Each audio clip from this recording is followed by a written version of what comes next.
Bana, mambo vipi mtazamaji wa Kau TV? Leo bwana, tumekutana na moja kati ya mchambuzi wa masuala ya soka hususan katika soka letu la Tanzania, na of course tunakuja hapa kuzungumza naye. Kikubwa zaidi ni kutaka kujadili mchezo wa Young African dhidi ya Mtibwa Sugar ambao ulichezwa pale Dodoma. Kuna kitendo ambacho kilifanywa kwa namna moja ama nyingine, kikaonekana sicho kitendo sahihi ambacho alikifanya golikipa wa Yanga.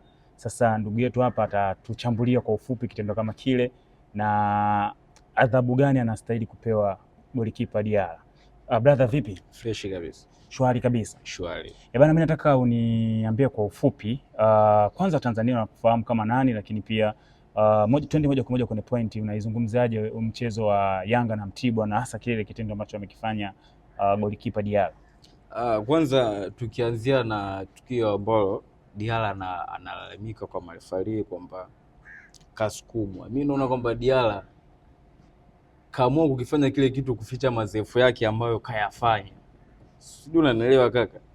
Kaamua kuficha madhaifu yake na kwa sababu kashazoea marefari wengi anawashinikiza au anawapelekesha ili ionekane kwamba akifanya kosa zeni akishafungwa goli. Tukija kuangalia kwenye goli la Selemani Mwalimu kwenye dabi ambayo ilichezwa Zanzibar, Selemani Mwalimu baada ya kufunga goli ni uzembe wake, lakini yeye akapelekea kuonyesha kwamba kama kaonewa. Ndio kitu ambacho kimetokea, kwa sababu kuna clip hapo utapokuwa unaiweka utaiona.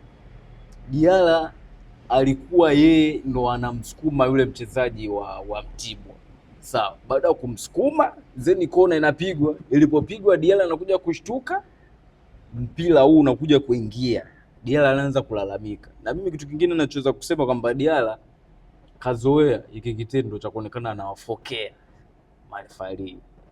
Kazoea kwa sababu sio mechi ya kwanza, ni mechi 3 mfululizo.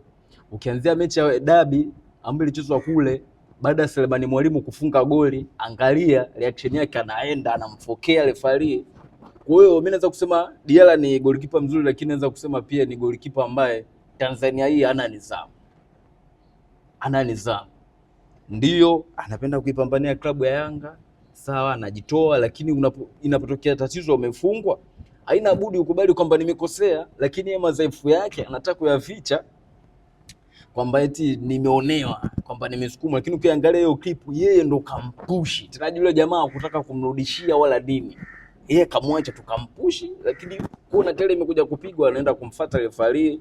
Na kitu kingine nimeshangaa, mwamuzi kwa nini hajatoa ile kadi ya njano?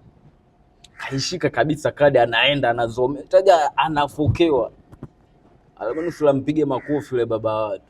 Ina maana kwa mantiki hiyo Yanga, golikipa wa Yanga Diarra, ina maana kwamba yeye ni anajiona mkubwa kuliko Yanga, kwa sababu sio anaiona mkubwa kuliko Yanga, anajiona mkubwa kuliko bodi ya ligi au kuliko ligi letu. Sawa.